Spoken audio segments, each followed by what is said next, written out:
Good morning student. हम पढ़ रहे थे ड्रेनेज सिस्टम। हमने कल पढ़ लिया था सिंधु। हम क्या पढ़ रहे थे? सिंधु नदी तंत्र। और सिंधु नदी तंत्र में हमने कर ली थी सिंधु रिवर और सतलज रिवर। मैंने बताया था 5 सहायक नदियां हैं। कौन कौन सी है? सिंधु की सहायक नदियां कौन कौन सी है?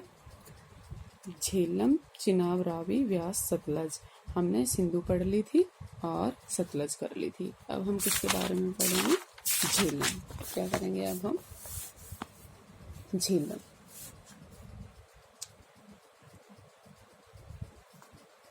ये कौन सी नदियां चल रही है? हिमालयी नदियां। और हिमालय नदियों में कौन सा तंत्र? सिंधु नदी तंत्र। अब झेलम नदी जो है ये किसकी है? आपको बता दिया था मैंने किसकी सहायक नदी है। किसकी सहायक नदी है? सिंधु नदी की सहायक नदी है। ठीक है। ये कहाँ से निकलती है? ये निकलती है जो कश्मीर घाटी है इसके दक्षिण पूर्व में, कश्मीर घाटी के दक्षिण पूर्व में पीर पंजाल जो गिरिपाद है, मतलब पीर पंजाल जो गिरिपाद मतलब पर्वत के चरणों में है, मतलब उसमें स्थित वेरीनाग एक झरना है, वहां से निकलती है। और ये क्या करती है?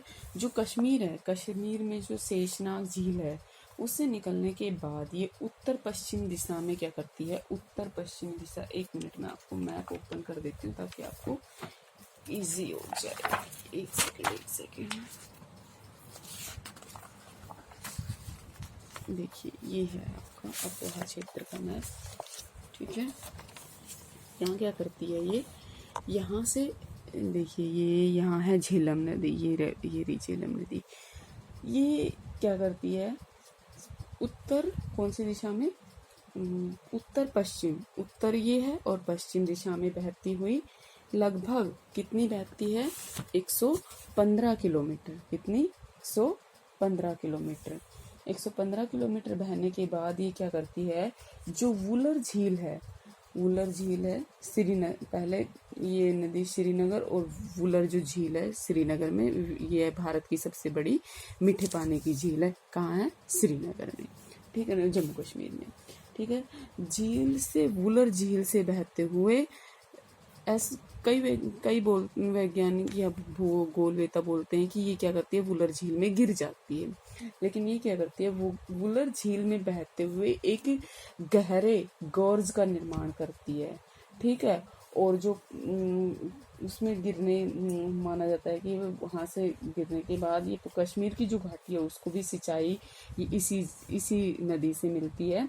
और कश्मीर में बहने के बाद ये क्या करती है? फिर पाकिस्तान में प्रवेश करती है। ठीक है। वुलर झील में ये किसका निर्माण करती है? गहरे महाखड्ड का निर्माण करती है जिसको गोर्ज बोलते हैं। फिर ये कहाँ चली जाती है? पाकिस्तान में। पाकिस्तान में ये कहाँ से? पाकिस्तान में एक झंग है। क्या जगह है? झंग। और झंग के निकट क्या करती है? ये चिनाब नदी में मिल जाती है। कौन सी रिवर में मिलती है? चिनाब रिवर में मिलती है। ठीक है। चिनाब रिवर में मिलती है। और कई जगह आपको लिखा मिलेगा त्रिमुह। ठीक है। त्रिमुह के जैसे हम पढ़ते हैं ना मेघालय में क्या? चेरापूंजी। और चेरापूंजी में भी एक जगह है। कौन सी? मोसिनराम। ऐसे ही पाकिस्तान में क्या? त्रिमुह। और त्रिमुह में भी एक वो है, वो क्या है? झंग। यहाँ पर ये क्या करती है? चिनाब में मिलती है। जो किशनगंगा जो रिवर है ये झेलम की प्रमुख सहायक नदी है। ठीक है। क्या है? इसकी प्रमुख सहायक नदी है। और ये कहाँ प्रवाहित होती है? जम्मू कश्मीर में। कहाँ बहती है? जम्मू कश्मीर में। ठीक है। जम्मू कश्मीर में बहती है। और भारत में जो झेलम नदी है इसकी जो लंबाई है बहने की वो कितनी है? 400 किलोमीटर। कितनी है? 400 किलोमीटर। ठीक है। और जबकि इसकी अगर हम कुल लंबाई की बात करें तो इसकी कुल लंबाई कितनी है? भारत में 400 किलोमीटर है, इंडिया में तो कितनी है? 400 किलोमीटर। लेकिन टोटल अगर लेंथ की इसकी बात करें तो इसका पूरा क्षेत्र कितना है? 720 किलोमीटर मतलब ये बहती है। श्रीनगर में इस नदी पर क्या किए जाते हैं? शिकारा या बजरे चलाए जाते हैं। कश्मीर के आवागमन और व्यापार में झेलम जो नदी है इसका महत्वपूर्ण योगदान है। ठीक है, इसलिए ये कश्मीर के लिए बहुत ही महत्वपूर्ण है। ठीक है, नेक्स्ट आती है चिनाब। क्या है? चिनाब। चिनाब कहाँ से निकलती है?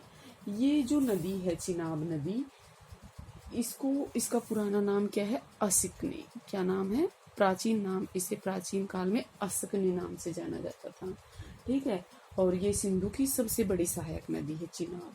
ठीक है, ये जो चिनाब है ये दो नदियों के मिलने से बनी है। किस किस के? चंद्रा और भागा। कौन कौन सी? चंद्रा और भागा। इनके मिलन से किसका, ये जब मिलती है चंद्रा और भागा नदी तो कौन सी नदी बनती है? चिनाब नदी बनती है। ठीक है, और ये जो दोनों नदियां हैं ये कहाँ मिलती है? हिमाचल प्रदेश में मिलती है केलांग के। हिमाचल प्रदेश में क्या? केलांग में भी क्या? कौन सी जगह? तांडी। क्या है? तांडी के पास ही क्या करती है? आपस में मिलती है। इसलिए इसको और किस नाम से जाना जाता है? चंद्र भागा के नाम से भी जाना जाता है। ठीक है, चंद्रभागा के नाम से भी जाना जाता है। क्यों? क्योंकि ये इन दोनों नदियों के मेल से बनी है। पाकिस्तान में जाने से पूर्व क्या करती है? जो चिनाब नदी है, ऐसा माना जाता है कि हिमाचल प्रदेश का जो बारालाचा दर्रा है, ठीक है, बारालाचा दर्रे से ये चंद्रा और भागा ये दोनों नदियां निकलती है। ठीक है, लेकिन कई क्या कह देते हैं कि चिनाब नदी का उद्गम स्थल कौन सा है? बारालाचा दर्रा। लेकिन नहीं, बारालाचा दर्रे से कौन सी नदियां निकलती है? चंद्रा और भागा। ठीक है, और ये दोनों नदियां कहाँ मिलती है? तांडी के पास आपस में मिलती है। और फिर किसका निर्माण होता है? चिनाब नदी का। ठीक है, पीर पंजाल जो पर्वत श्रृंखला है उसके सारे ये समानांतर बहती है और 161 किलोमीटर बहने के बाद ये किश्तवाड़ एक जगह है। देखिए ये चिनाब है, यहाँ ये किश्तवाड़ है। यहाँ ये क्या करती है? किश्तवाड़ के पास एक गहरा मोड़ लेती है। ठीक है, बड़ा सा तेज मोड़ लेके, और जो पीर पंजाल श्रेणी है उसमें गहरी गुफा बनाकर क्या करती है? अखनूर में क्या करती है? अखनूर के निकट पाकिस्तान में क्या करती है? प्रवेश करती है। ठीक है, और भारत में अगर इसकी लंबाई की बात करें तो कितनी है? 180 किलोमीटर। ठीक है, इसके बाद आती है, चिनाब के बाद कौन सी नदी आती है? चिनाब के बाद आती है व्यास। क्या है? व्यास को कौन प्राचीन नाम क्या है? विपाशा। क्या है? विपाशा। ठीक है, अब ये जो व्यास नदी है ये भी सिंधु की महत्वपूर्ण सहायक नदी है। ठीक है, और ये समुद्र तल से कितनी ऊंचाई पर? 4000 मीटर की ऊंचाई पर। कहाँ से? रोहतांग दर्रे के निकट है। रोहतांग दर्रा कहाँ है? कहाँ है रोहतांग दर्रा? रोहतांग दर्रा है कहाँ? बताइए, रोहतांग दर्रा कहाँ है? देखना है आपको, क्योंकि मैं दर्रे आपको करवा चुकी हूँ। ठीक है, रोहतांग दर्रा आपको पता होना चाहिए कहाँ रोहतांग दर्रा है। ठीक है, रोहतांग दर्रे के निकट ये क्या करती है? सॉरी, हाँ सही है, रोहतांग दर्रे के निकट ये व्यास कुंड नामक एक जगह है। ठीक है, व्यास कुंड में क्या करती है? व्यास कुंड से ये निकलती है। ठीक है, कहाँ? रोहतांग दर्रे के पास व्यास कुंड जगह है और वहां से ये निकलती है। यह नदी कुल्लू घाटी से भी क्या करती है? गुजरती है। अब आपको पता होना चाहिए कुल्लू कहाँ है, ये रोहतांग कहाँ है, ये सब चीजें मैंने आपको करवाई थी। ठीक है, कहाँ? ठीक है, कुल्लू घाटी में जो धौलाधर श्रेणी है वहां में काती और लारगी। धौलाधर श्रेणी में क्या है? धौलाधर, एक सेकंड याद सेट भी नहीं है। धौलाधर श्रेणी में है क्या? काती और लारगी। क्या है? काती और लारगी। ठीक है, इसमें क्या करती है? गहरे गोर्ज का निर्माण करती है। ठीक है, किसका निर्माण करती है? गोर्ज का। और ये जब पंजाब के मैदान में प्रवेश करती है तो हरिके के पास क्या करती है? हरिके के पास क्या करती है? सतलुज नदी में जाके मिल जाती है। ठीक है, मैंने बताया था ना जब सिंधु की सहायक नदी करवाई थी कि क्या करते हैं, पहले तो ये नदियां आपस में मिलती है और फिर ये किस में मिल जाती है? सिंधु नदी में मिल जाती है। ठीक है, हरिके के पास ये किस में मिल जाती है? सतलुज नदी में मिल जाती है। इस नदी की अगर लंबाई की बात करें तो कितनी है? 615 किलोमीटर। ठीक है, देखिए कौन कौन सी हो गई? हमारी हो गई सिंधु, सतलुज, झेलम, चिनाब, व्यास, और अब बच गई कौन सी? रावी। क्या बच गई हमारे पास? रावी। ठीक है, रावी कहाँ से निकलती है? यह भी कहाँ से निकलती है? रोहतांग दर्रे के निकट से ही निकलती है। ठीक है, रावी भी कहाँ से निकलती है? रोहतांग दर्रे के निकट ही। क्या है? कुल्लू जो पहाड़ियां है, कुल्लू पहाड़ियों में ही क्या है? रोहतांग दर्रा है, और रोहतांग दर्रे के पश्चिम से निकलती है और कहाँ से होकर बहती है? चंबा घाटी से। चंबा घाटी से ये होकर बहती है। ठीक है, पाकिस्तान में प्रवेश करने से पहले, ठीक है, पाकिस्तान में प्रवेश करने से पहले पाकिस्तान में प्रवेश करने से पहले और सराय सिंधु के निकट चेनाब नदी में मिलने से पहले, ये सराय सिंधु के पास क्या करती है? चेनाब नदी में मिलती है। ठीक है, उससे पहले ये क्या करती है? पाकिस्तान में जाने से पहले और चेनाब नदी में मिलने से पहले ये नदी पीर पंजाल के तो दक्षिण पूर्वी भाग में, ठीक है, पीर पंजाल के दक्षिण पूर्वी भाग में और धौलाधर के बीच में से प्रवाहित होती है ये नदी। ठीक है, धौलाधर के बीच में से प्रवाहित होती है। और सराय सिंधु के पास ये कौन सी नदी में जाके मिल जाती है? सराय सिंधु के पास ये चेनाब नदी में जाके मिल जाती है। ठीक है, और ये किसका निर्माण करती है? इनके पास से जब पीर पंजाल और धौलाधर से निकलती है तो ये कंदराएं बनाती है। ठीक है, क्या बनाती है? कंदराएं बनाती है। और ये किस में प्रवेश करती है? माधोपुर का जो मैदान है उसमें प्रवेश करती है। ठीक है, इस कंदराओं के निर्माण के बाद ये माधोपुर के और पाकिस्तान में मुल्तान के निकट ये किस में मिल जाती है? झेलम नदी में मिल जाती है। ठीक है, इस नदी की अगर कुल लंबाई की बात करें तो कितनी है? 725 किलोमीटर। ये क्या था? सिंधु नदी का अपवाह तंत्र।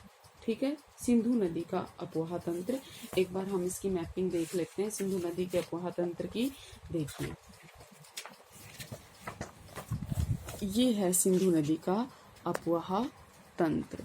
ठीक है, दिखाई दे रहा है सिंधु नदी का अपवाह तंत्र। ये सिंधु नदी कहाँ से निकली? मानसरोवर के पास कस्तिल झील से, और यहाँ से ये जो मोटी मोटी दिखाई दे रही है ये क्या है? सिंधु नदी है। ठीक है, सिंधु नदी। अब देखिए इसमें यहाँ से पश्चिम से भी आकर मिल रही है, उत्तर से भी आके मिल रही है, और ये जो पांचों सहायक नदियां ये कहाँ से मिल रही है? दक्षिण पश्चिम में इसमें आके मिल रही है। ठीक है, और ये कहाँ से? देखिए ये रोहतांग दर्रा है। रोहतांग दर्रा कहाँ है ये आपको पता करना है। ठीक है, मैं अब भी बता चुकी हूँ लेकिन फिर भी बारालाचा दर्रा, वेरीनाग झील, यहाँ से ये सारी नदियां निकल के ये किस में मिल जाती है? सिंधु नदी में मिल जाती है। और फिर सिंधु नदी कहाँ गिर जाती है? अरब सागर में गिर जाती है। ठीक है, मैंने बताया था दो नदियों के जो बीच की भूमि होती है उसको क्या बोलते हैं? दोआब बोलते हैं। और 5 नदियों के बीच के क्षेत्र को क्या बोलते हैं? 5 नदियां जहाँ मिलती है उसको पंचाब बोलते हैं। विष्ट दोआब मतलब व्यास और सतलज के बीच का दोआब। बारी दोआब मतलब व्यास और रावी के बीच का। ठीक है, रचना रावी और चिनाब के बीच का। चाज चिनाब और झेलम के बीच का। और सिंध सागर झेलम और सिंधु के बीच का। ठीक है, ये थी आपकी कौन सी नदी? सिंधु नदी तंत्र। अब इसके बाद हम पढ़ेंगे कौन सा? गंगा नदी तंत्र। ठीक है, वो हम करेंगे कल। ठीक है, थैंक यू।